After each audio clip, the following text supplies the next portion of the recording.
Како што ветивме по кусата пауза назад во студиото, тема на разговор Бела ноќ.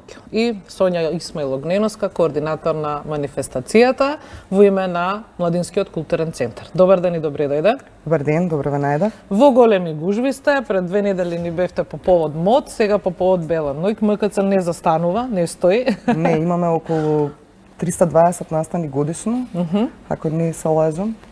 Така што да, во континуирана гужва сме. Така е. Бела ноќ, реков, овој викенд ќе ја пречека главниот град. Манифестација која, кога се појави, највише ми се чини се радуваа затоа што све работи бесконечно.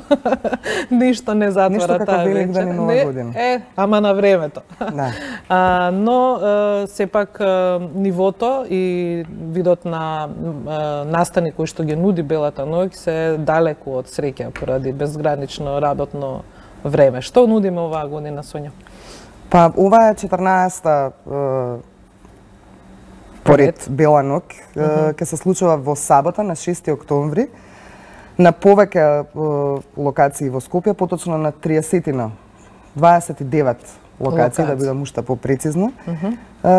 Се потрудивме оваа година да анимираме и некои други скопски топоними, значи не е само институциите кои што до сега беа вклучени, туку имаме и содржини и настани на најразлични локации, од, не знам, градскиот парк, ГТЦ. Во ГТЦ имаме дури 2 настани. Имаме кино на кров, на кровот на ГТЦ, кое што го програмата ја курираат дечките од Ехо фестивалот. Долу во галеријата Градот Убав ќе имаме ролер диско, таму ќе не забавува диџејот Дарко Марковски. Потоа имаме содржини во железничарската зграда, на платото кај млечниот ресторан имаме детска програма, на плоштадот во Лептакарија имаме исто така детска програма со колективот Ветерница. Во детскиот културен центар Карпош ќе има изложба на детски цртажи, во театрите музеите. Да, музеите работат цела ноќ. Не знам, ако сакате можеме да одиме поединечно. Да, можеме и така, но она што е интересно и забележително е дека да, овој пат навистина сте анимирале различен типи на организации и на промотори и на, не знам, луѓе собрани околу една идеја што се вели, па некако умно сте ги вметнале сите во програмата. Сега ролер диско, например, во Скопје му се случило ли претходно? Еве, јас не знам. Искрено, јас не знам. Веројатно не. Да, јас не Кино на кров. Кино на кров мислам дека се случило. Мислам дека не е прв пат. Прв пат, да. На кој кров ќе има кино? На кровот на ГТЦ. Да, на кровот на ГТЦ. Овој пат ги вклучивме и 2 средни училишта. Гимназијата Никола Карев, каде што ќе има голема свирка на малите бендови, нешто што тие често го прават. Таму ќе настапат неколку бендови кои што функционираат во самата гимназија, а специјални гости ќе им бидат Рома Рок Скул. Дечки од Шуто Ризари, ученици од основно и од средно училиште, кои што заедно со дечките од Никола Карев создаваат некоја комбинација од фјужен, од джез, рок.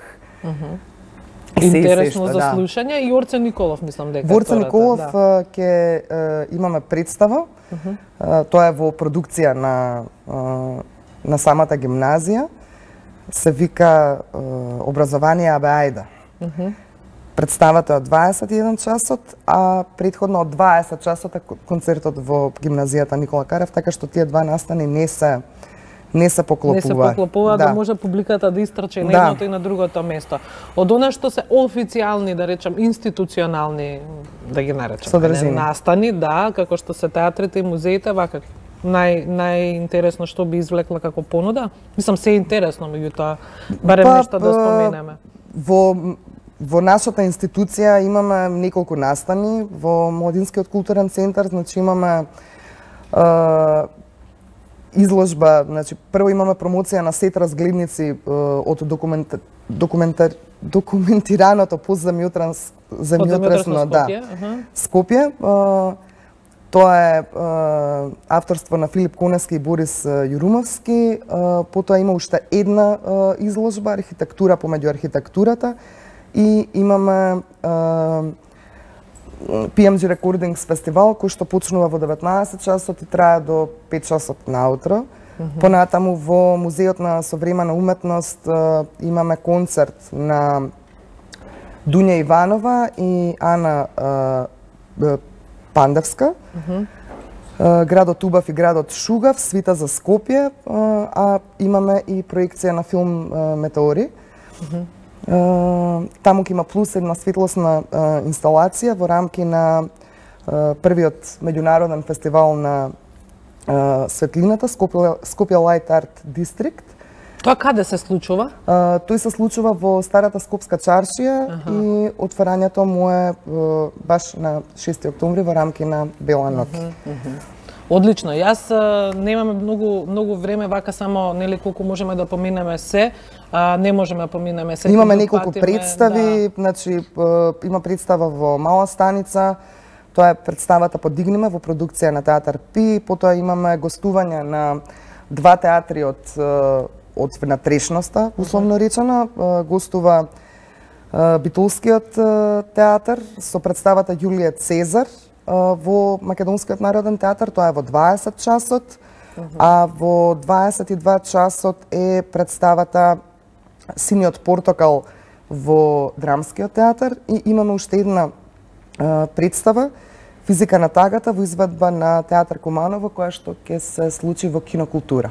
И таа е во 22 часот. Да, рековме, повеќе од 29 локации, многу настани, не можеме да ги наброиме сите, но можеме да ги упатиме сите на вашата официјална страница. Да, belanok.mk. Каде што може да ги или на Facebook. Така. Рековме 14-ти пат. Моето прашање за крај: има ли градов доволно луѓе да биде сето ова полно и раздвижено на вистина во текот на целата ноќ? Па јас се надевам дека барем на граѓаните на Скопје ќе им биде поинтересно да ги посетат овие културни настани отколку да заглават во кафана. Да, или во некој клуб. Мислам, јас така би избрал. Така, вечерта е на вистина богата и полна. Какво време не очекува, видовте? 25 степени во текот на денот. Нема дожд, нема ветер, значи идеални услови за убаво мината Бела ноќ. Сонја, ти благодарам на одвоеното време. Утре имате официјална пресконференција. Да, утре во 12 часот имаме официјална Така, некои работи ќе ги повторите, но ние граѓаните ги известуваме и пред време. Благодарам многу на отстапеното време. Уште еднаш. Елена Џугуманова на своето место, вести во 14:30. Елена, добри сме денес. Да, ти благодарам, Анета. Почнуваат вестите во 14 часот и 30 минути. Првото информативно издание во денешното отворено студио 1. Секако почнуваме со вестите веднаш по кратката пауза.